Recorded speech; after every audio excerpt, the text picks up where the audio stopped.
علیکم ورحمۃ اللہ وبرکاتہ۔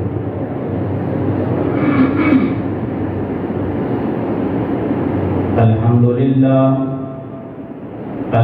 للہ نحمدہ ونستعینہ ونستغفرہ ونعوذ باللہ من شرور انفسنا ومن سیئات اعمالنا من يهده الله فلا مضل له ومن يضلل فلا هادي له وأشهد أن لا إله إلا الله وحده لا شريك له وأشهد أن محمدا عبده ورسوله يا أيها الذين آمنوا اتقوا الله حق تقاته ولا تموتن إلا وأنتم مسلمون يا أيها الذين آمنوا اتقوا الله وقولوا قولا سديدا يصلح لكم أعمالكم ويغفر لكم ذنوبكم ومن يطع الله ورسوله فقد فاز فوزا عظيما يا أيها الناس اتقوا ربكم الذي خلقكم من نفس واحدة وخلق منها زوجها وبث منهما رجالا كثيرا ونساء واتقوا الله الذي تساءلون به والأرحام إن الله كان عليكم رقيبا اللهم صل على محمد وعلى آل محمد كما صليت على إبراهيم وعلى آل إبراهيم إنك حميد مجيد اللهم بارك على محمد وعلى آل محمد كما باركت على إبراهيم وعلى آل إبراهيم إنك حميد مجيد أما بعد فإن خير الحديث كتاب الله وخير الهدي هدي محمد صلى الله عليه وسلم وشر الأمور محدثاتها وكل محدثة بدعة وكل بدعة ضلالة أما بعد فأعوذ بالله السميع العليم من الشيطان الرجيم من همزه ونفخه ونفثه بسم الله الرحمن الرحيم إنا أعطيناك الكوثر فصل لربك وانحر إن شانئك هو الأبتر رب اشرح لي صدري ويسر لي أمري واحلل عقدة من لساني يفقهوا قولي اللهم رب زدني علما اللهم رب زدني عملا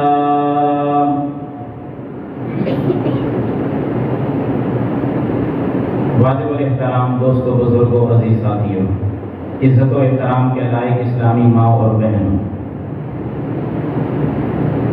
قرآن مجید فرقان حمید میں سے ایک سورہ مبارکہ آپ کے سامنے تلاوت کی ہے جس کو سورۃ الکوثر کے نام سے یاد کرتے ہیں۔ قرآن مجید کی کل صورتیں 114 ہیں۔ 114 صورتوں میں سب سے مختصر اور چھوٹی صورت یہی صورت ہے سورۃ الکوثر۔ آیات کے اعتبار سے دیکھ لیں، حروف کے اعتبار سے چیک کر لیں، یا الفاظ کے اعتبار سے دیکھ لیں، ہر اعتبار سے یہ تمام صورتوں میں سب سے چھوٹی صورت ہے۔ گزرنے والے دنوں کی مناسبت کے اعتبار سے اس سورہ مبارکہ میں قربانی کا ذکر ہے، تو مناسب سمجھتا ہوں کہ آج کے خطبہ میں اس سورہ مبارکہ کی کچھ تفسیر آپ کے سامنے ذکر کر دی جائے۔ 3 آیات ہیں اور 3 آیات میں جس مسئلے کو اللہ تعالیٰ نے اجاگر کیا ہے وہ آپ کے سامنے رکھنا چاہتا ہوں۔ سب سے پہلی بات کہ اللہ تعالیٰ نے یہ سورہ مبارکہ نازل کر کے کیا پیغام دیا ہے۔ دوسری بات، اس سورت کے اندر اللہ تعالیٰ نے بیان کیا کیا ہے۔ تیسری بات، مجھے اور آپ کو کیا سبق ملتا ہے اس سورہ مبارکہ سے۔ بس یہ 3 باتیں آپ کے سامنے ذکر کروں گا۔ اللہ سے دعا ہے اللہ تعالیٰ ہم سب کو سن سنا کر اس پر عمل کرنے کی توفیق عطا فرمائے۔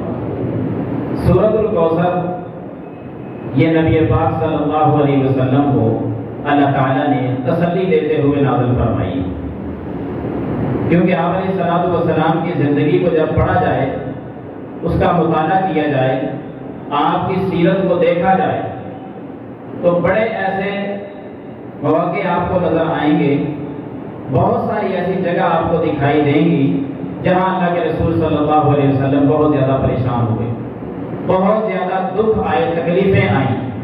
سہارا دینے والا تو دنیا میں تھا کوئی نہیں، ہر انسان ہی ابتدا میں مخالف ٹھہرا۔ اللہ رب العالمین پھر تسلی دیتے، اللہ رب العالمین آسمانوں سے صبر کی تلقین کرتے، اللہ رب العالمین جبریل کو بھیج کر اپنے محبوب علیہ الصلوۃ والسلام کو حوصلہ دیتے۔ یہ سورت اسی کیفیت میں نازل ہوئی ہے۔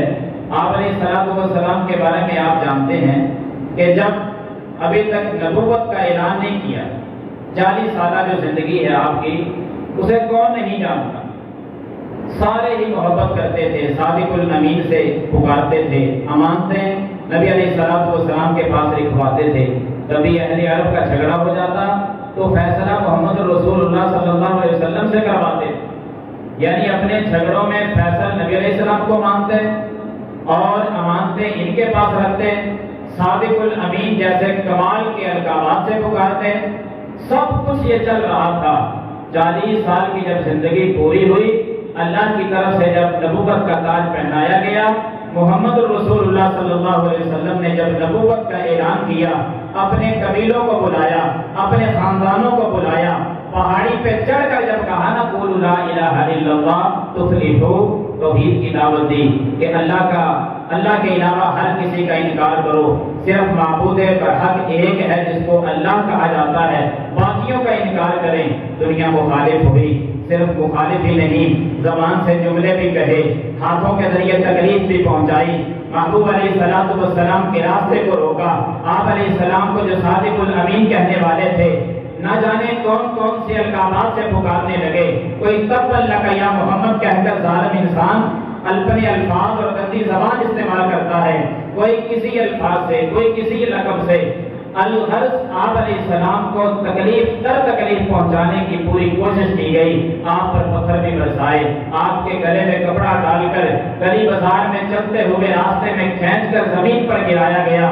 آپ علیہ السلام کے سر مبارک کو زخمی کیا، آپ کے دندان مبارک بھی شہید ہوئے، پاؤں مبارک سے لہو نکلا۔ آپ علیہ السلام کو تکلیفیں اس قدر زیادہ دی گئیں، اولاد کی خاطر بھی آپ علیہ السلام کو بہت ستایا گیا۔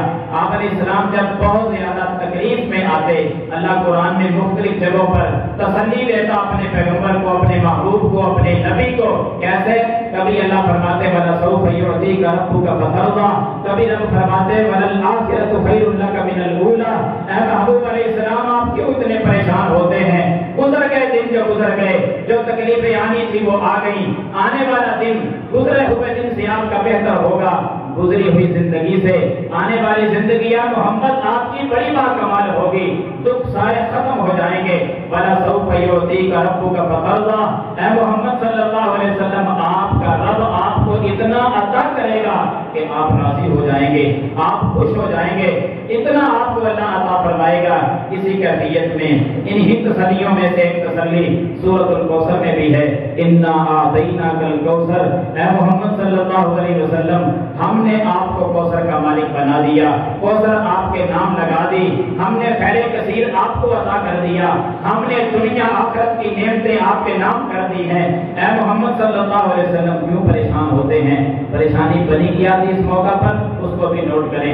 آپ صلی اللہ علیہ وسلم کو اللہ نے 4 بیٹیوں سے نوازا، آپ علیہ السلام کو 3 بیٹوں سے نوازا۔ 4 بیٹیاں زینب، رقیہ، ام کلثوم اور سیدہ فاطمہ رضی اللہ عنہن، یہ ساری آپ علیہ السلام کی زندگی میں جوان ہوئیں، ان کے نکاح ہوئے۔ 3 بیٹیاں آپ کی زندگی میں وفات پا گئیں، چوتھی بیٹی آپ کی وفات کے 6 ماہ بعد وہ بھی دنیا سے رخصت ہوئی۔ آپ علیہ السلام کو اللہ نے 3 بیٹوں سے نوازا، 2 بیٹے پیدا ہوتے ہی وفات پا گئے، تیسرا بیٹا جو ماریہ قبطیہ سے اللہ تعالیٰ نے عطا کیا جس کا نام ابراہیم تھا، حضرات وہ بیٹا 16 یا 17 ماہ زندہ رہا۔ 16-17 ماہ کے بعد اس کی بھی طبیعت خراب ہوئی، بیماری کا پیغام پیغمبر کے گھر میں آیا۔ آپ علیہ السلام چل کر جس دائیا کے پاس بیٹا پرورش پا رہا تھا ان کے دروازے پہ گئے، دیکھا کہ بیٹے کی حالت زیادہ خراب ہے، اپنے ہاتھوں میں لٹایا، نبوت کے پیغمبر کے نبوت والے ہاتھ ہیں، اپنا لخت جگر ہے، دونوں ہاتھوں پہ بیٹے کو لٹا کر ایک نظر اپنے لخت جگر کے چہرے پر، دوسری نظر آسمانوں کی طرف، یہی کیفیت صحیح البخاری میں آج بھی موجود ہے۔ آپ صلی اللہ علیہ وسلم بیٹے کو اپنے ہاتھوں پہ لٹا کر آسمانوں کی طرف دیکھتے ہیں اور بچے کے چہرے کی طرف دیکھتے ہیں۔ آسمان والے کے بھی کمالات کیسے اللہ رب العالمین اپنی بھی ربوبیت الوہیت ایسے انداز میں دکھاتا ہے۔ اپنے محبوب کے ہاتھوں پہ لٹایا ہوا بیٹا اسی حالت میں ہچکی بن جاتی ہے اور روح پرواز کر جاتی ہے۔ بیٹا ابراہیم نبی کے ہاتھوں پر ہے، آپ چاہتے ہیں کہ یہ زندہ رہے اور کوئی بیٹا آپ کا زندہ بھی نہیں۔ آپ کو پتا ہے نا کہ بیٹے ظاہری سہارا ہوا کرتے ہیں۔ آپ علیہ السلام کا تیسرا بیٹا بھی دنیا سے رخصت ہوا۔ ایک طرف یہ صدمہ تھا، آپ کی آنکھوں سے آنسو جاری ہوئے۔ صحابہ نے پوچھا محبوب جی ہمیں آپ منع کرتے ہیں کہ کسی میت پہ رویا نہیں جاتا، آپ کی آنکھوں میں تو آنسو ہیں۔ آپ علیہ السلام نے فرمایا میرے صحابہ یہ رحمت کے آنسو ہیں جو باپ کی آنکھوں میں ایک بیٹے کی جدائی میں آ جاتے ہیں۔ میں اس سے منع نہیں کرتا، میں اس رونے سے منع کرتا ہوں جس رونے میں جاہلیت کے بول بولے جائیں، جس رونے کے اندر گریبان پھاڑے جائیں، جس رونے کے اندر اپنے ہی چہرے پر تماچے مارے جائیں، میں اس رونے سے منع کرتا ہوں۔ یہ رونا میں نے کبھی منع نہیں کیا، اتنا رونا تو آ ہی جاتا ہے۔ آپ صلی اللہ علیہ وسلم کے آنسو نکلے، بیٹے کی وفات کا صدمہ تھا۔ دوسری طرف مشرکین مکہ نے تانا دینا شروع کر دیا۔ مشرکین مکہ نے تانا کیا دیا؟ بہت بڑا تانا اور بہت سخت جملہ بولا، کہنے لگے یہ محمد صلی اللہ علیہ وسلم اپنے آپ کو نبی کہتا ہے، مٹ گئی اس کی نبوت، آج ختم ہو گیا اس کا نام۔ جب بیٹا زندہ نہیں رہا کوئی نام لینے والا بھی کوئی نہیں ہوگا۔ وہ ظاہری اسباب کی وجہ سے کہہ رہے تھے کہ جس کی اولاد ہو پھر نورینہ اولاد ہو، بیٹے ہوں تو باپ کا نام زندہ رہتا ہے، جس کا بیٹا نہیں وہ دنیا سے جب جاتا ہے تو پیچھے نام ختم ہو جاتا ہے۔ ان ظاہری اسباب کو دیکھ کر مشرکین مکہ نے یہ جملہ کہہ دیا محمد تو لا ولد ہے، محمد تو ابتر ہے، محمد تو بے نام و نشان ہے، نعوذ باللہ۔ اس طرح کے جملے کہنے شروع کر دیے۔ اللہ رب العالمین نے جب دیکھا کہ میرے محبوب کو تکلیف در تکلیف ہے، میرے محبوب کو صدمے پر صدمہ آ رہا ہے، ایک بیٹے کی جدائی کا صدمہ، اوپر سے کفار کے اتنے بڑے تانے، جب اتنے تانے آئے تکلیفیں آئیں، آسمان سے جبریل آئے، آ کر تسلی دی، انا اعطیناک الکوثر فصلی لربک وانحر ان شانئک هو الابتر۔ اے محمد صلی اللہ علیہ وسلم، اللہ کہتے ہیں ہم نے آپ کو کوثر کا مالک بنا دیا، آپ اپنے رب کے لیے نماز پڑھیں، آپ اپنے رب کے لیے قربانی کریں، ان شانئک هو الابتر۔ اور اس بات کو اچھی طرح ذہن نشی کر لو کہ آپ کا دشمن ہی ناولد ہے، آپ کا دشمن ہی بے نام و نشان ہے، آپ کے دشمن کا نام نہیں رہے گا۔ اے محمد صلی اللہ علیہ وسلم، آپ کا تو نام قیامت تک بلکہ قیامت کے بعد بھی زندہ رہے گا، آپ کے نام کو ہم زندہ رکھیں گے، یہ اللہ نے وعدہ کر لیا۔ اس صورت کے اندر تسلی دی ہے اللہ تعالیٰ نے اپنے نبی صلی اللہ علیہ وسلم کو کہ آپ پریشان نہ ہوں، آپ کا نام زندہ رہے گا۔ اور دنیا جانتی ہے مرفعنا لک ذکرک، آج تک اللہ نے ذکر بلند کر رکھا ہے۔ یہ تو دنیا کی باتیں ہیں نا، قیامت کا دن بھی ایسا ہی ہونا ہے۔ حساب و کتاب بھی انہی سے شروع ہوگا، سارے انبیاء انہی کی طرف بیٹھیں گے نا، حساب و کتاب مکمل ہونے کے بعد اب جنت کی طرف جو جانا ہے وہ بھی معاملہ یہی ہوگا۔ آپ علیہ السلام فرما گئے دنیا کے اندر کہ یہ معاملات ایسے ایسے ہوں گے، جب فیصلے ہو جائیں گے قیامت کے دن آپ نے فرمایا ہم جنت کی طرف جائیں گے، جنت کا دروازہ بند ہوگا، دربان اور نگران سامنے کھڑا ہوگا، میں دروازہ کھٹکھٹاؤں گا، اندر سے آواز آئے گی کہ کون ہے جس نے جنت کا دروازہ کھٹکھٹایا؟ میں اس وقت کہوں گا انا محمد و معی امتی، میں محمد آیا ہوں، میرے ساتھ میری امت بھی آئی ہے۔ دروازہ کھولا جائے گا اور دربان پتہ کیا کہے گا؟ دروازے پر جو گیٹ کیپر کھڑا ہے وہ کیا کہے گا؟ یہی جملہ کہے گا کہ اے محمد صلی اللہ علیہ وسلم، جب سے اللہ نے ڈیوٹی لگائی ہے، جب سے کھڑا ہوں اس جگہ پر، تب سے اسی انتظار میں ہوں جو اللہ نے پیغام دیا تھا کہ مجھے اللہ نے کہا تھا کہ جب تک میرا محبوب نہ آئے جنت کا دروازہ نہ کھولنا۔ یہ آپ صلی اللہ علیہ وسلم کی شان ہے کہ میرا محبوب آئے تو جنت کا دروازہ کھولنا، کسی اور کے آنے پر جنت کا دروازہ نہ کھولنا۔ آپ صلی اللہ علیہ وسلم کو اللہ نے تسلیاں دی، آپ علیہ السلام کو اللہ تعالیٰ نے حوصلہ دیا، صبر کی تلقین کی اور انعامات گنوائے۔ ان انعامات میں سے ایک انعام یہ بھی ہے کہ ہم نے آپ کو کوثر کا مالک بنا دیا۔ کوثر کیا چیز ہے؟ کوثر کسے کہتے ہیں کہ جو اس آیت میں بہت بڑا انعام کہا جا رہا ہے، انا اعطینا کل کوثر، اے نبی ہم نے آپ کو کوثر عطا کر دی۔ کوثر ہے کیا؟ کون سی اتنی بڑی نعمت ہے جو اس موقع پر اللہ تعالیٰ اپنے نبی کو عطا کر رہے ہیں؟ تو صحیح بخاری کو پڑھتے ہیں، کوثر کا پتہ چلے گا کہ کوثر سے کیا مراد ہے۔ نبی رحمت صلی اللہ علیہ وسلم فرماتے ہیں میں جنت میں گیا، معراج کی رات کا واقعہ بیان کیا، جنت کی سیر کر رہے تھے، جبریل امین بھی میرے ساتھ تھے، چلتے چلتے ایک ایسی جگہ آئی، کیا دیکھتا ہوں کہ دیکھنے کے اعتبار سے وہ نہر، پانی بہہ رہا ہے، نہر مجھے دکھائی دی۔ اس نہر کے پاس جب میں پہنچا، اس کے دونوں کناروں کی طرف میں نے اپنی نگاہیں ذرا اٹھائیں اور دیکھا تو عجیب منظر نظر آیا کہ کنارے پر ایک موتی سونے کا لگا ہوا اور دوسرا موتی چاندی کا لگا ہوا، پھر سونے کا، پھر چاندی کا، دونوں کنارے سونے اور چاندی کے موتیوں سے بھرے ہوئے۔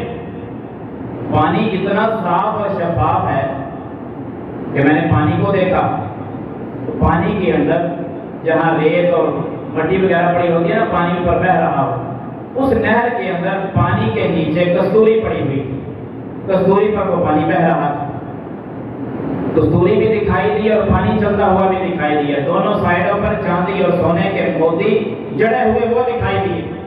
آپ تھوڑا سا اندازہ لگائیں، نہر جنت کے اندر ہے، پانی اتنا صاف اور شفاف ہے کہ نیچے پڑی ہوئی کستوری بھی نظر آتی ہے۔ پھر ذرا آپ غور کریں کہ اتنے صاف پانی پر جب دونوں کناروں پر موتی ہوں گے اور موتی بھی سونے اور چاندی کے ہوں گے تو کیسا منظر ہوگا؟ سونے کا موتی بھی چمکدار، چاندی کا موتی بھی چمکدار، جب دونوں ملا کر لگائے جائیں تو دونوں کی چمک ایک دوسرے میں دکھائی دیتی ہے۔ پھر نیچے صاف ستھرا پانی ہو تو عکس پانی میں بھی دکھائی دیتا ہے، اور نیچے کستوری پڑی ہو تو پھر نور نرا نور ہو جاتا ہے۔ حضرات یہ منظر جب اس نہر میں دیکھا، آپ صلی اللہ علیہ وسلم کہتے ہیں میں نے جبریل سے فوراً پوچھا کہ جبریل یہ کیا چیز ہے؟ اس موقع پر جبریل امین نے مجھے کہا اے محمد صلی اللہ علیہ وسلم، یہی وہ کوثر نہر ہے جو اللہ نے آپ کے نام لگا دی، جس کا اللہ نے آپ سے وعدہ کیا ہے نا، یہ وہی کوثر نہر تو ہے۔ انا اعطیناک الکوثر، ہم نے کوثر آپ کو عطا کر دی، ہم نے کوثر کا آپ کو مالک بنا دیا۔ یہ کوثر، یہ تو پتہ چل گیا کہ جنت کے اندر ایک نہر ہے، ویسے ہر نعمت اس کے اندر موجود ہے۔ کوثر انا اعطیناک الکوثر، اس کا خیر کثیر معنی بھی کیا جاتا ہے کہ ہر نعمت وہ دنیا کی ہو وہ آخرت کی ہو، تمام کی تمام نعمتیں اس کوثر کے اندر پائی جاتی ہیں۔ اگر یہ معنی کیا جائے تو پھر جنت کی کوثر نہر بھی انہی نعمتوں میں آ جاتی ہے۔ ایک لفظ آپ نے سنا ہوگا حوض کوثر، یہ تو تھی نا کوثر نہر کی بات۔ ایک حوض کوثر کا لفظ بھی آپ نے سنا ہوگا کہ حوض کوثر پر امت وارد ہوگی، نبی صلی اللہ علیہ وسلم وہاں تشریف فرما ہوں گے، سیدنا ابوبکر صدیق، سیدنا عمر فاروق، سیدنا عثمان غنی، سیدنا علی المرتضیٰ، دیگر صاحب وہاں موجود ہوں گے۔ آپ علیہ السلام جام بھر بھر کے صحابہ کو پکڑائیں گے، صحابہ کے امت میں تقسیم کریں گے۔ وہ حوض کوثر ہے، لیکن یاد رکھنا وہ حوض کوثر دنیا زمین پر ہوگا، قیامت والے دن میدان محشر میں ہوگا۔ کوثر نہر جنت کے اندر، حوض کوثر میدان محشر میں۔ یہ حوض کوثر کو حوض کوثر کیوں کہا جاتا ہے؟ کیونکہ اس کا معنی ہے کوثر کا حوض۔ حوض کہتے ہیں بڑے تالاب کو جس میں پانی جمع ہو۔ حوض کوثر، کوثر کا حوض، کوثر نہر تو جنت کے اندر ہے۔ اس حوض کا تعلق اس نہر کے ساتھ کیا ہے؟ کیونکہ حوض کوثر کوثر کا حوض ہے، تالاب حوض کا ہے، یہ تالاب کوثر نہر کا ہے، تو اس نہر کے ساتھ اس کا کوئی تعلق ہے؟ جی بالکل تعلق ہے۔ صحیح البخاری میں لکھا ہے کہ اس حوض کا تعلق اس جنت کے اندر بہنے والی نہر کے ساتھ ایک بڑا مضبوط تعلق ہے۔ وہ کیا؟ وہ بھی نوٹ فرما لیں۔ نبی صلی اللہ علیہ وسلم نے فرمایا قیامت کا دن ہوگا، جس حوض کوثر پہ میں موجود ہوں گا، اس حوض میں جو پانی آئے گا وہ جنت میں کوثر نہر سے ہی آئے گا۔ کیسے آئے گا؟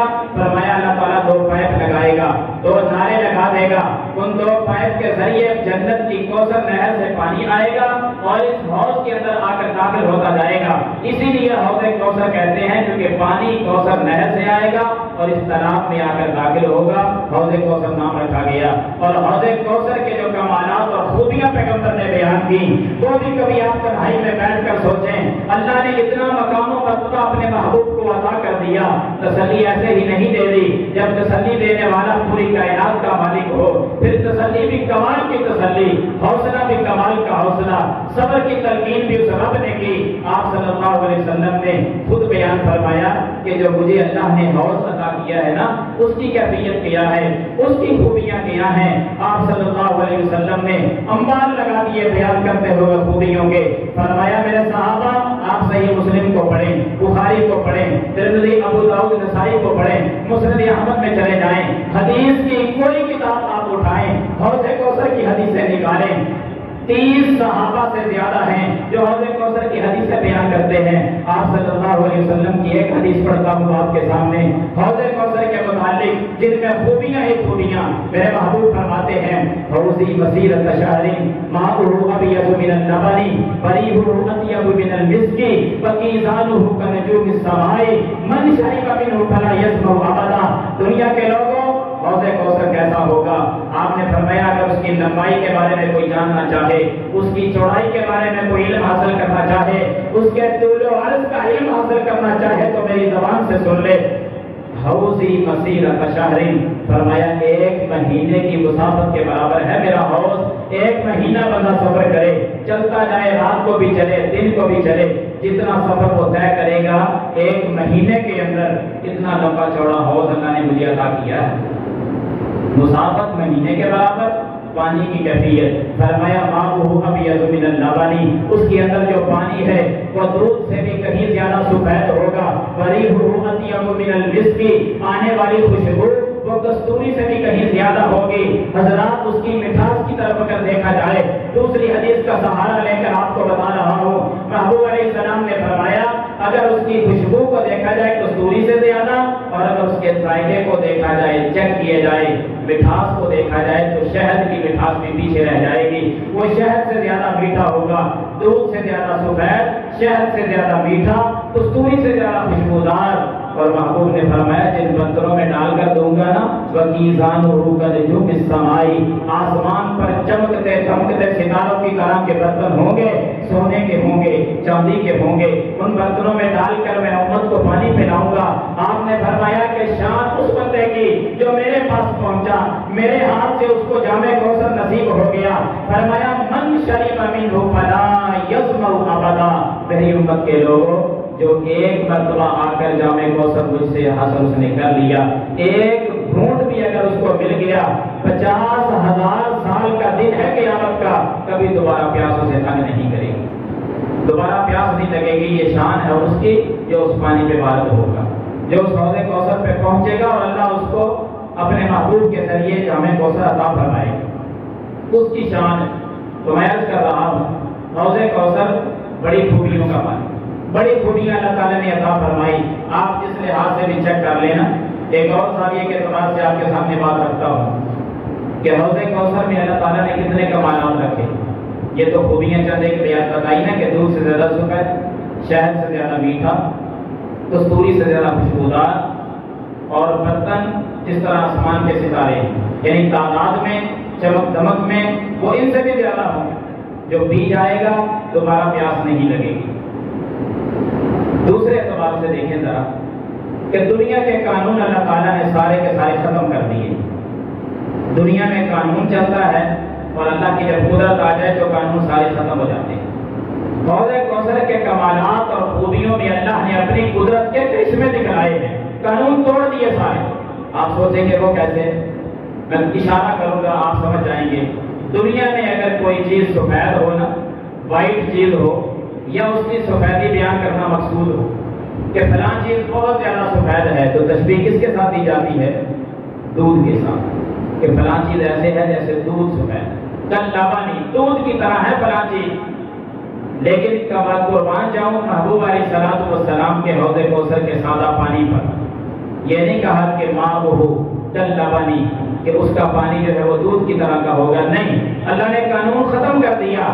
دودھ سے زیادہ سفید کوئی چیز دنیا میں رب نے بھیجی نہیں، لیکن حوض کوثر کا پانی فرمایا ماء ابیض من اللبن، کل لبن نہیں کہا، ابیض من اللبن کہا کہ دودھ سے کہیں زیادہ سفید ہوگا حوض کوثر کا پانی۔ اور رب نے سب سے زیادہ مٹھاس کے اعتبار سے اگر کوئی چیز دیکھی جائے، شہد سے بڑھ کر میٹھی چیز کوئی رب نے دنیا میں نہیں بھیجی۔ میرے اللہ نے قانون یہاں بھی توڑ دیا، حوض کوثر کا پانی شہد کی طرح کا نہیں، شہد سے زیادہ میٹھا ہوگا، اور کستوری سے بڑھ کر میرے رب نے زمین پر کوئی خوشبودار چیز نازل ہی نہیں کی، اور اللہ نے قانون توڑ دیا، کستوری سے زیادہ خوشبو اس پانی سے آئے گی۔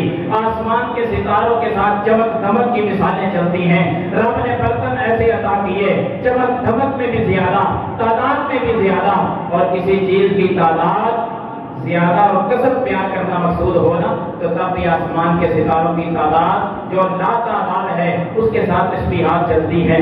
آسمان کے ستارے وہ بھی کم پڑ جائیں گے، حوض کوثر کے بدل اتنے زیادہ ہوں گے۔ حضرات پھر پینے والے کی بھی خوش نصیبی ہے، جو پہنچ جائے گا اللہ اس کو اپنے نبی کے ذریعے پانی عطا کرے گا، اور 50,000 سال کا دن دوبارہ کبھی اس کو پیاس نہیں لگے گی۔ اور یہ ساری چیزیں اللہ تعالیٰ نے بطور تسلی اپنے نبی کو عطا فرمائی کہ اے نبی، کافروں کے تانوں سے پریشان کبھی نہ ہو، ہم آپ کا ساتھ دیتے ہیں دنیا میں بھی اور آخرت میں بھی، آپ کا نام ہم روشن کریں، ہم نے بلند کر دیا آپ کا ذکر، ہم نے آپ کے نام کو روشن کر دیا۔ اس سے اگلی بات یہ اللہ تعالیٰ نے آیت مبارکہ میں فرما دیا کہ انا اعطیناک الکوثر۔ کوثر کے متعلق آپ نے چند وضاحتی احادیث سماعت فرما لی ہیں، حوض کوثر کے متعلق بھی کچھ آپ نے سن لیا۔ اس سے اگلی بات جو ہے کہ حوض کوثر، اس کا تعلق اگلی آیت کے ساتھ بھی ہے، دونوں کو ملا کر اختصار کو مد نظر رکھتے ہوئے کہ حوض کوثر پر کون جائے گا، پہنچے گا کون، وہ خوش نصیب ہے کون؟ ہر بندہ چلا جائے گا یا ہر جانے والے کو وہاں سے حوض کوثر سے جہاں مل جائے گا؟ نہیں، ہر کسی کو نہیں ملے گا۔ دو باتیں نوٹ کریں، ہر کوئی وہاں جا نہیں سکے گا، نمبر دو اگر کوئی چلا بھی گیا تو ہر جانے والے کو پانی وہاں سے نہیں ملے گا۔ نبی صلی اللہ علیہ وسلم نے نشانیاں اور آپ صلی اللہ علیہ وسلم نے اس کی ساری کیفیات کو بھی بیان کر دیا ہے کہ کون جائے گا اور کون نہیں جائے گا، اور کون جانے والا واپس لوٹا دیا جائے گا، دودکار دیا جائے گا۔ تو ہم نے مل کر غور کرنا ہے، کہیں ایسا تو نہیں کہ ہم ادھر خوش ہوتے رہیں کہ ہم بھی حوض کوثر پہ جائیں گے اور جامع کوثر پیغمبر کے دستے مبارک سے ہمیں نصیب ہوگا، اور ہم اسی خیال میں بہت ساری غلطیاں کرتے رہیں اور قیامت کے دن واپس کر دیے جائیں۔ آئیں ذرا نوٹ کر لیں، اگلی آیت کے ساتھ بھی اس کا تعلق ہے۔ تین باتیں آپ کے سامنے ذکر کروں گا کہ حوض کوثر پر کون جائے گا، اور انہی کا الٹ اگر کر لیا جائے تو وہ تین قسم کے بندے حوض کوثر سے محروم کر دیے جائیں۔ نمبر ایک، جس کے اندر عقیدہ توحید ہوا وہ تو پہنچے گا وہاں۔ عقیدہ توحید نہ ہوا یعنی شرک اس کے عقیدے میں پایا گیا، کبھی حوض کوثر پہ نہیں جا سکتا۔ اور یہی عقیدہ جد الانبیاء جناب ابراہیم علیہ السلام نے پوری دنیا کو سکھلایا۔ دوسری بات، 5 وقت کی نماز، جس بندے کے اندر 5 وقت کی نماز کی عادت ہے، عبادت سمجھ کے اس کو پڑھتا ہے، حوض کوثر پہ وارد ہوگا، حوض کوثر کا جام پیغمبر صلی اللہ علیہ وسلم کے دستے مبارک سے ملے گا اور وہ خوش نصیب ہے اور کامیاب ہو جائے گا۔ بے نمازی آدمی ساقی کوثر کے دستے مبارک سے جام کوثر کبھی بھی حاصل نہیں کر سکے گا، محروم کر دیا جائے گا۔ اسی طرح تیسری بات کہ نبی صلی اللہ علیہ وسلم کے طریقے کو اپنانے والا شخص ہر کام کے اندر وہ حوض کوثر پہ جائے گا، اور جو اس نے اپنے مرضی کے طریقے جاری کر لیے، بدعتی آدمی ہے، کبھی بدعتی شخص پیغمبر صلی اللہ علیہ وسلم کے ہاتھ سے جام کوثر حاصل نہیں کر سکتا۔ یہ خلاصہ ہے آپ کے سامنے رکھا۔ ان پر اگر احادیث پڑھی جائیں تو کافی ٹائم لگے گا اور اگلی باتیں ہماری جو ہم رہ جائیں۔ اختصار کے ساتھ میں ایک ایک حدیث پڑھ کر بات کو آگے بڑھاتا ہوں کہ یہ 3 باتیں میں نے آپ کے سامنے ذکر کیے ہیں۔ توحید پرست جائے گا، ملے گا پانی وہاں سے، 5 وقت کا نمازی ملے گا پانی اس کو، اور اسی طرح سنت کا پابند آدمی اس کو بھی پانی ملے گا، دوسروں کو رد کر دیا جائے گا، دھتکار دیا جائے گا، واپس کر دیا جائے گا۔ دلیل کہاں ہے؟ مشرک کے بارے میں قرآن بھرا پڑا ہے کہ اللہ نے مشرک پر جنت کو حرام کر دیا، انہ من یشرک باللہ فقد حرم اللہ علیہ الجنہ، اللہ نے جنت حرام کر دی ہے مشرک پر۔ شرک کی حالت میں مر گیا، بغیر توبہ کے اگر مر گیا، اللہ قرآن میں کہتے ہیں کبھی اللہ اس کو معاف نہیں کرے گا۔ ان اللہ لا یغفر ان یشرک بہ ویغفر ما دون ذلک لمن یشاء، شرک کرنے والے کو اللہ کبھی بھی معاف نہیں کرے گا۔ یہ تو بات فائنل ہو گئی کہ مشرک اگر شرک پہ مر گیا، توبہ نہ کی تو حوض کوثر پہ کیسے جائے گا؟ وہاں تو وہ جائے گا جو جنت کا وارث ہوگا، یہ جا ہی نہیں سکے گا۔ توحید پرست وہاں پہنچے گا، توحید کی خاطر جس نے مار کھائی، توحید کی خاطر جس نے لوگوں کے تانے سنے، توحید ہی تو تھی۔ آپ علیہ السلام نے قل لا الہ الا اللہ یہ جب اعلان کیا تو لوگوں نے کس کس طرح کے جملے بولے، کیسے الفاظ اور کیسے القابات سے آپ صلی اللہ علیہ وسلم کو تنگ کیا گیا۔ توحید کی خاطر اور توحید ہی کی وجہ سے حوض کوثر پہ جانا نصیب ہوگا۔ شرک اگر ہوا تو دھتکار دیے جاؤ گے۔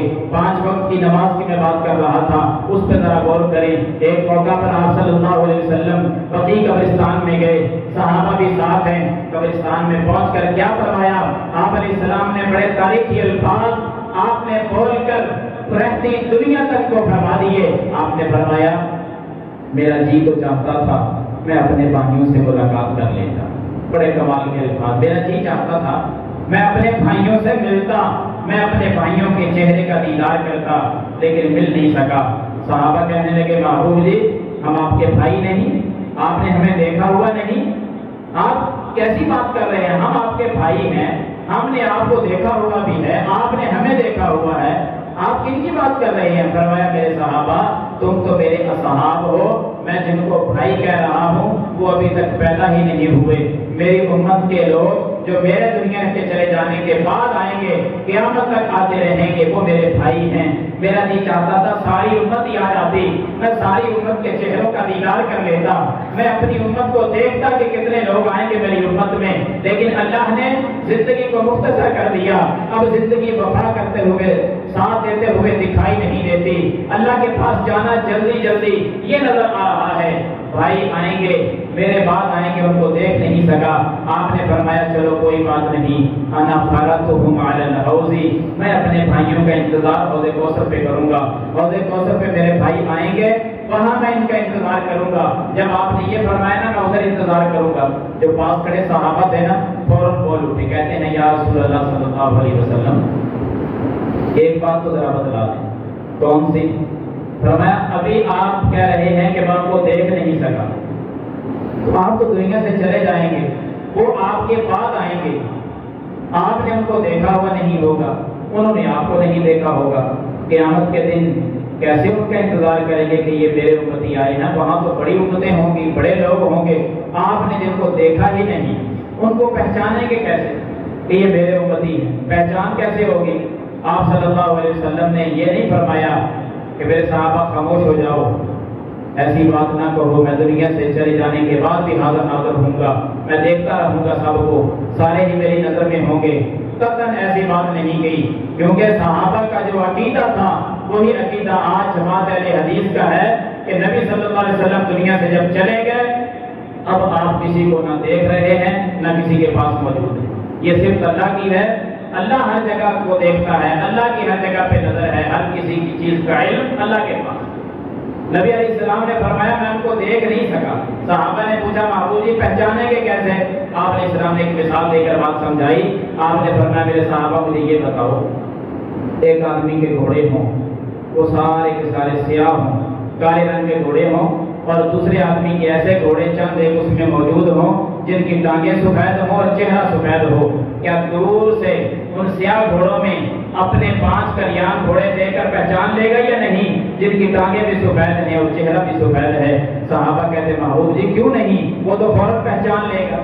آپ علیہ السلام نے فرمایا بس پھر یہی سمجھو ان امتی یاتون یوم القیامت غرا محجلین من آثار الوضوء، میرے صحابہ قیامت کا دن ہوگا، میری امت کے لوگ جب آئیں گے وضو کی وجہ سے آزاد چمکتے ہوں گے، بازو بھی چمک رہے ہوں گے، پاؤں بھی چمک رہے ہوں گے، چہرہ بھی چمک رہا ہوگا، اس چمک کے ساتھ میں پہچانوں گا یہ میری امت کے بندے ہیں۔ اور کسی امت کے لوگوں کے یہ ہاتھ وضو والے اعضاء نہیں چمکیں گے، یہ اعزاز اللہ نے میری امت کو دینا ہے، میں اس اعزاز کی وجہ سے، اس چمک اور دمک کی وجہ سے پہچانوں گا کہ یہ میرے امتی ہیں، اگرچہ ان کو میں نے دیکھا ہوا نہیں ہوگا۔ اب اس بات پہ آپ غور کریں، اگر کوئی شخص نماز پڑھے گا تو تبھی وضو کرے گا نا، جب وضو کرے گا تو چمک ہوگی قیامت والے دن۔ اگر نماز ہی نہیں، وضو نہیں، تو بتاؤ وہ پہچانا جائے گا؟ وہ تو امت محمدیہ سے سمجھا ہی نہیں جائے گا، اس کو خالی کر دیا جائے گا، وہ امت محمدیہ میں نہیں ہوگا، بے نمازی آدمی کی کوئی حیثیت، وہ وہاں پہنچ ہی نہیں سکے گا۔ تیسری بات، سنت کی پابندی بہت ضروری ہے۔ آپ صلی اللہ علیہ وسلم کیونکہ نماز کی بات آئی، تیسری بات سنت کے ساتھ آپ کی اتباع اور پیروی یہ کریں گے تو حوض کوثر پہ پہنچ سکیں گے، وگرنہ نہیں پہنچ سکیں گے۔ اسی حدیث کے اندر ایک حدیث میں فرمایا میرے صحابہ میری امت کو پیغام دے دینا، میرے طریقے کے مطابق چلتے رہنا، کہیں ایسا نہ ہو میں حوض کوثر پر ان کا انتظار کروں اور میں جب ان کو دیکھوں تو میں ان کو دیکھ کر ذلت محسوس کروں۔ میری امت کے لوگوں کو حوض کوثر پر آ کر مجھے رسوا نہ کر دینا۔ کیا مطلب کہ میری سنتوں کو چھوڑ کر، میرے طریقوں کو چھوڑ کر غیروں کے طریقوں کو اپنا کر اور میری امت میں نام لکھوا کر آ جاؤ حوض کوثر پر، میں تمہیں دیکھ کر شرمندہ ہو جاؤں کہ یہ میرے امتی ہیں۔ کبھی ایسا نہ کرنا کہ میں تمہارے چہرے دیکھ کر شرمندہ ہو جاؤں۔ حوض کوثر پر دودگار دیے جائیں گے یہ لوگ، کبھی قریب نہیں آنے دیا جائے گا حوض کوثر کے، اور یہ سنت کی مخالفت کرتے ہیں، مرضی کے کام کرتے ہیں۔ معروف حدیث ہے جامع ترمذی کے اندر، نمازی تو ہوں گے، وضو کی وجہ سے آزاد ان کے چمکیں گے۔ محبوب دنیا میں فرما کے گئے کہ لوگوں ایک بہت بڑی جماعت آئے گی، میں ان کو دیکھ کر بڑا خوش ہوں گا کہ ان کے آزاد چمک رہے ہوں گے، چمک دمک کی وجہ سے میں سمجھوں گا میری امت کے لوگ ہیں۔ جب قریب آئیں گے میرے اور ان کے درمیان ایک پردہ حائل ہو جائے گا، دیوار بنا دی جائے گی۔ میں اللہ سے اس وقت کہوں گا کہ اے اللہ یہ مجھ سے آنکھوں سے اوجھل کیوں کر دیے گئے، یہ تو میری امت کے بندے ہیں۔ اللہ تعالیٰ فرمائیں گے کہ اے نبی انک لا تدری، انک لا تدری، اے محبوب آپ نہیں جانتے ما احدثوا بعدک کہ انہوں نے تیرے بعد دین کے اندر کیا کیا نئے نئے کام جاری کر دیے تھے، آپ کے تو علم کے اندر ہی نہیں۔ یہاں عالم الغیب کہنے والے تھکتے ہی نہیں ہے اس طرح کے جملے بولتے ہوئے۔ محبوب فرماتے ہیں اللہ اس وقت مجھے کہے گا کہ اے نبی انک لا تدری، نبی تجھے کوئی پتہ نہیں تھا، تو دنیا سے آ گیا، تیرے بعد انہوں نے دین کے اندر کیا کیا خرابیاں کر دی تھی، یہ دین کو بدلنے والے۔ اگرچہ یہ نمازی تھے، بے شک وضو کرتے تھے، آزاد تو چمک رہے ہیں، لیکن دین میں نئے کام جاری کر رکھے تھے۔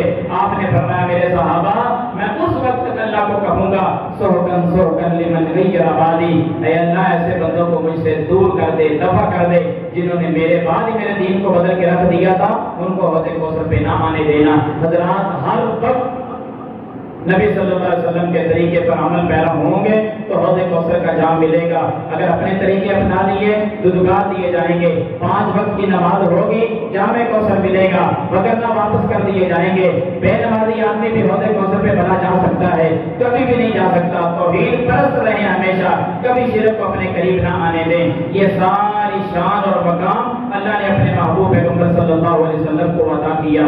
فصلی لربک وانحر، دوسری آیت کے اندر بھی اگر غور کریں تو بات یہی بیان ہوئی، کیا کہا فصلی لربک، اے نبی شان ہم نے عطا کر دی، کوثر کا مالک ہم نے نے بنا دیا، خیر کثیر ہم نے آپ کے نام لگا دیا، جنت کی نہر بھی آپ کی، حوض کوثر بھی آپ کا، امتی بھی آپ کے ہاتھوں سے جام کوثر یہ پیئیں گے، یہ سارے انعامات آپ کے نام ہیں، بڑی بڑی نعمتیں آپ کے نام ہیں، لیکن آپ کا کام یہ ہے فصلی لربک، تو اپنے رب کے لیے نماز پڑھتا رہے، اے نبی تو جھکتا رہے اللہ کے سامنے، اپنے ماتھے کو زمین پہ رکھتا رہے اللہ کے لیے، اس میں اخلاص کو پیدا کرنا ہے، کبھی اس میں ریاکاری نہ آنے دینا، کبھی اس دوسرے کا نام نہ آنے دینا، فصلی لربک وانحر، اللہ نے دو کام ذمہ لگا دیے، نماز پڑھ قربانی کر۔ پتا کیا چلا کہ نماز پڑھیں گے تو حوض کوثر پہ جا سکتے ہیں، جس نعمت سے اللہ نے اپنے نبی کو نوازا، جس کوثر کا اللہ نے اپنے نبی کو مالک بنایا، جس حوض پہ اللہ نے اپنے محبوب کو کھڑا کر دیا، اس حوض پہ کون جائے گا؟ حوض والے کی ڈیوٹی تو ہو فصلی لربک، اور جانے والے موج کرتے رہیں اور نماز کی کبھی پرواہ نہ کریں اور دعویٰ کریں کہ ہم حوض کوثر پہ پہنچ جائیں گے۔ رب محمد کی قسم اٹھا کر کہوں گا حوض کوثر تو بڑا دور رہا، ایک نفس ایک حرف بھی ان کے نام نہیں ہوگا، ایک انعام ایک تحفہ بھی ان کو نہیں دیا جائے گا۔ جب پہلا سوال ہوگا اے ظالم انسان پتلا نماز پڑھی تھی یا نہیں، بے نمازی کی کیا حیثیت، اٹھا کر جہنم کی وادیوں میں پھینک دیا جائے گا۔ میرا رب صدقہ نہیں دیکھے گا بے نمازی کا، میرا رب اس کے ذکر و اذکار کی کوئی پرواہ نہیں کرے گا، میرا رب بے نمازی کے کوئی جہاد نہیں دیکھے گا، میرا رب بے نمازی کا شہید ہونا اللہ کی قسم نہیں دیکھے گا، میرا رب بے نمازی کا کسی جتنے بھی بیوہ عورتوں کے ساتھ تعاون کرتا تھا، بے شک ڈسپینسری بنا رکھی تھی، بے شک اس نے لوگوں کے ساتھ بڑے خیر کے معاملات کیے تھے، رفاع عامہ کے کام کرتا تھا، بے شک وہ دنیا ساری اپنے ہاتھوں پہ لے کے پھر رہا تھا، نماز نہیں پڑھتا تھا تو جائے گا جہنم کی وادی سطر کے اندر، جو سورۃ المدثر کے دوسرے رکوع میں رب نے بیان کر دیا۔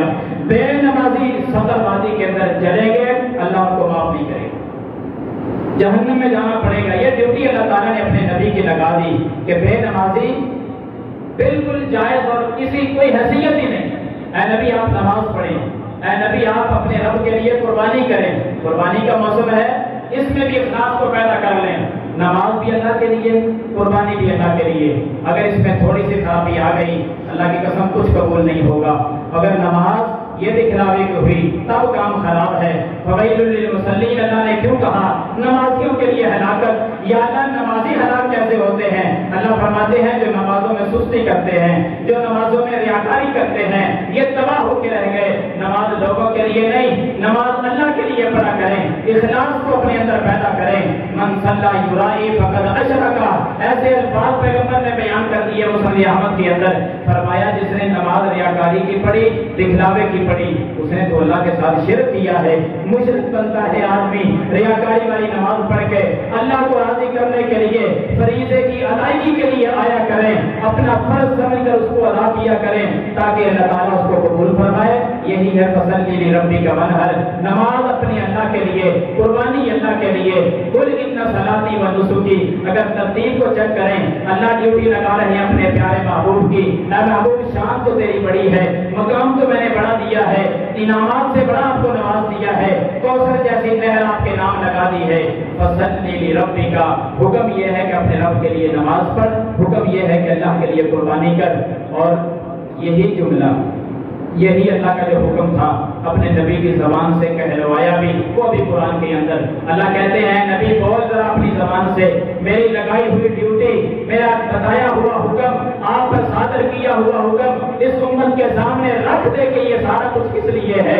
اللہ نے کہا نا نماز رب کے لیے، قربانی رب کے لیے، پھر اعلان کروایا قل ان صلاتی و نسکی و محیای و مماتی للہ رب العالمین۔ اے نبی اعلان کر کے بتلا کہ میری نماز، میری قربانی، میری زندگی، میرا دنیا سے چلا جانا، زندگی اور موت، قربانی اور نماز للہ رب العالمین، کس کے لیے ہے؟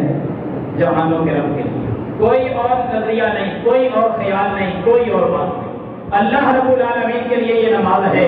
حضرات یہ قربانی کا موسم ہے، قربانی بھی اللہ کے لیے، جس طرح نماز اللہ کے لیے، قربانی بھی اللہ کے لیے۔ جانوروں کو خریدنے کا موسم ہے، ہم اس کو چیک کر کے خریدتے ہیں پوری طرح کے، پیسہ کہیں ضائع نہ ہو جائے۔ حضرات قربانی کس کی سنت ہے؟ دنیا جانتی ہے جد الانبیاء کی سنت ہے، جناب ابراہیم کی سنت ہے۔ آپ صلی اللہ علیہ وسلم نے جس طرح محمد رسول اللہ صلی اللہ علیہ وسلم کو شان اور عظمت سے نوازا ہے، بالکل اسی طرح جد الانبیاء کو بھی بڑا مقام دیا ہے۔ جس کی سنت کو ہم اپنائے ہوئے ہیں نا، اللہ نے ان کو بھی بڑا مقام و مرتبہ دیا۔ میں ایک جھلک قرآن سے آپ کے سامنے رکھ دینا چاہتا ہوں۔ اگر ادھر حوض کوثر کا مالک بنا دیا گیا، اگر ادھر نہر کوثر جو ہے وہ آپ کو عطا کر دی گئی، آپ کی امت کو آپ پر پیش کر دیا گیا، جد الانبیاء کو کبھی بھول نہ جانا۔ پتہ کون ہے؟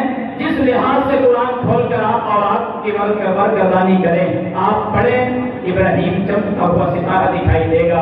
ابراہیم کو آپ جس انداز میں چیک کریں، اللہ کی قسم کمال سے بھی باکمال آپ کو دکھائی دیں گے۔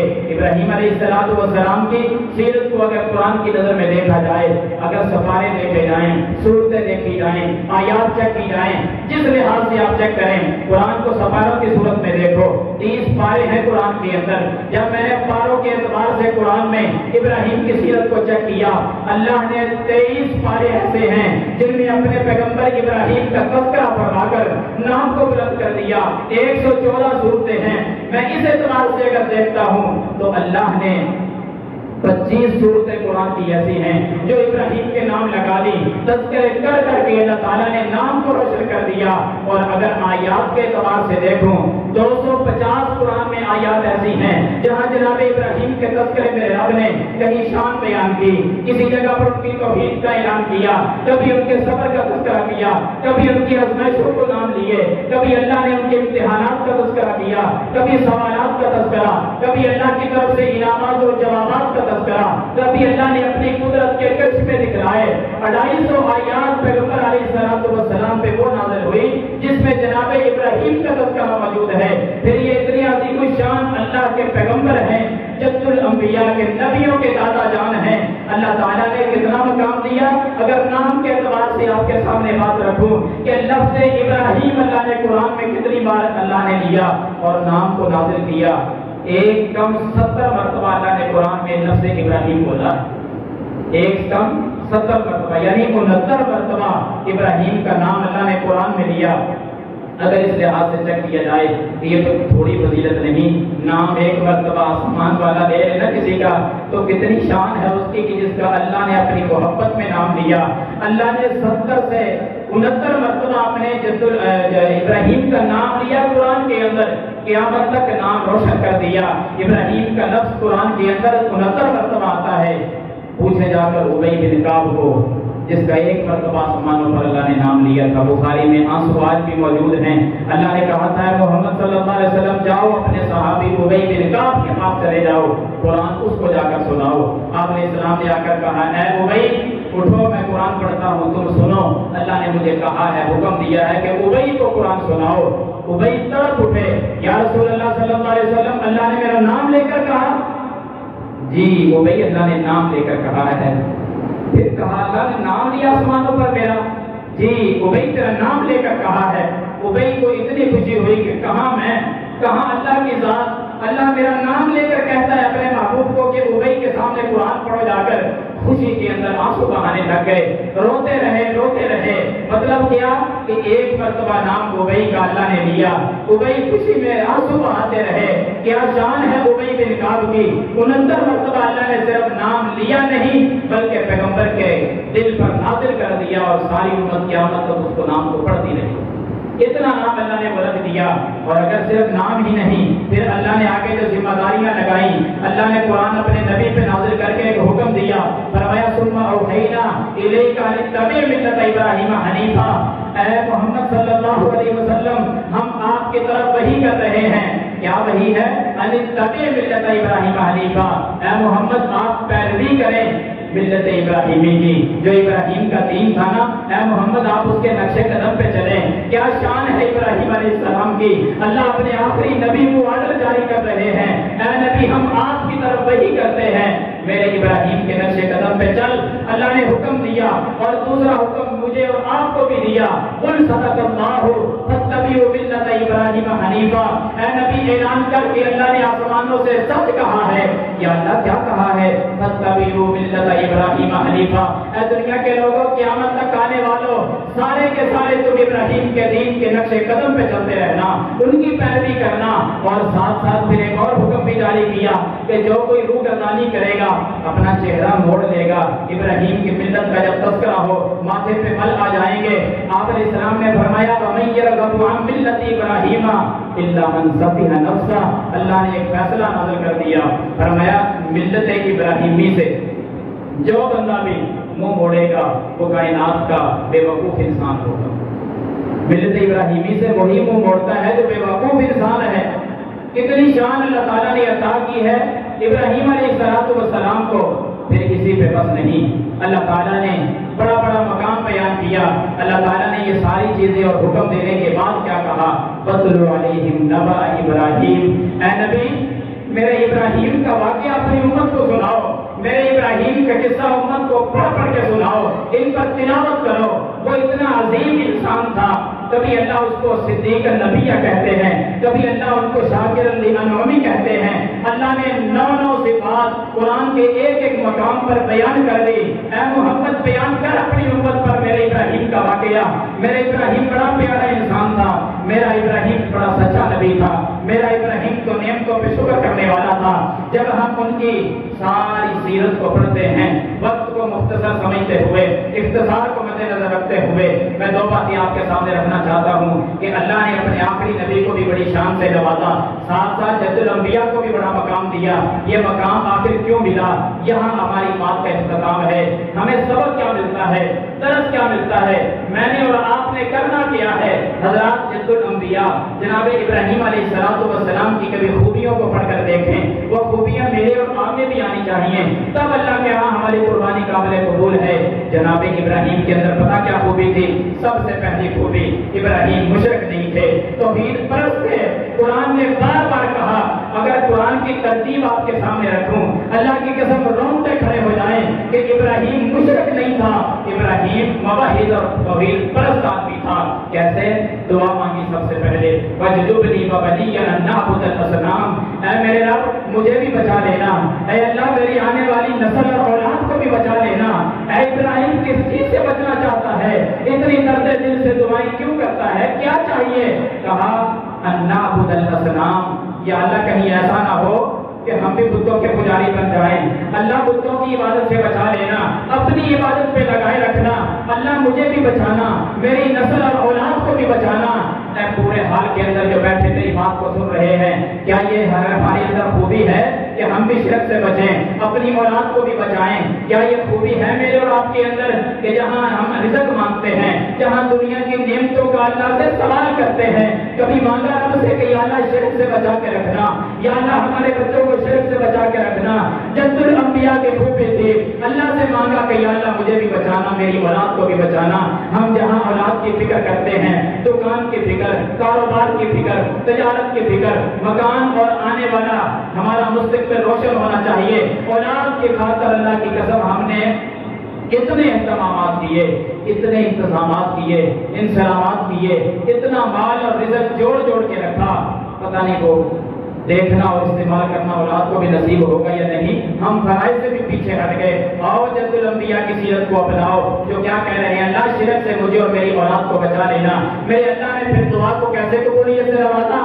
گواہی رب نے دی ہے کہ میرا ابراہیم مشرک نہیں ہے، اللہ سے مانگ لیا، دعا اللہ سے کر لی۔ کسی کی گواہی میں لوں، کسی کی گواہی آپ دیں، ہمارا کوئی ساتھی فوت ہو جائے مصلی پہ کھڑے ہو کر گواہی دیتے ہیں نا کہ یا اللہ میں گواہ بن کے آیا ہوں، ساری جماعت گواہی دیتی ہے کہ جانے والا مشرک نہیں تھا، اللہ تو معاف کر دے۔ کیا شان ہے اس بندے کی جس کی گواہی آسمان کا رب کہتے کہ یہ میرا بندہ مشرک نہیں ہے؟ کیا اس کے بارے میں بھی کوئی شک ہوگا؟ اللہ تعالیٰ کہتے ہیں 3 مقام قرآن کے ثم اوحینا الیک ان اتبع ملت ابراہیم حنیفا وما کان من المشرکین، پیروی کر اے نبی میرے ابراہیم کی ملت کی، کیونکہ ابراہیم مشرکوں میں سے نہیں تھا۔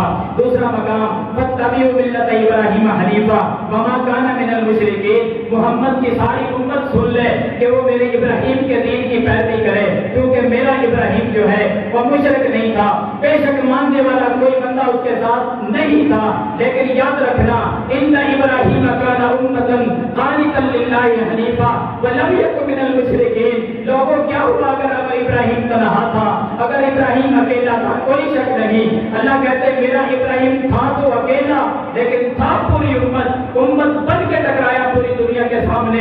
وَلَمْ يَكُنْ مِنَ الْمُشْرِكِينَ، آسمانوں سے گارنٹی اور گواہی آ رہی ہے ابراہیم مشرک نہیں تھا، ابراہیم مشرک نہیں تھا۔ ایسی دعا کی کہ اللہ تعالیٰ نے پھر شرف قبولیت سے نوازا اور رہتی دنیا تک گواہی رب نے دے دی کہ ابراہیم مشرک نہیں تھا۔ لوگوں مشرک کبھی نہ بننا، مشرک کی کوئی زندگی نہیں، زندگی ہے تو توحید پرست کی، زندہ رہنا اگر ہے تو توحید پرست کا، دنیا سے جانا ہے تو توحید پرست کا۔ ذلت ہے اس آدمی کی جو زندہ رہ کر بھی شرک کرتا ہے، اور تباہی و بربادی ہے اس بندے کی جو مرتے وقت بھی توبہ نہیں کرتا، مشرک ہی مر جاتا ہے، کیونکہ جنت اللہ نے اس کے حرام کر دی ہے۔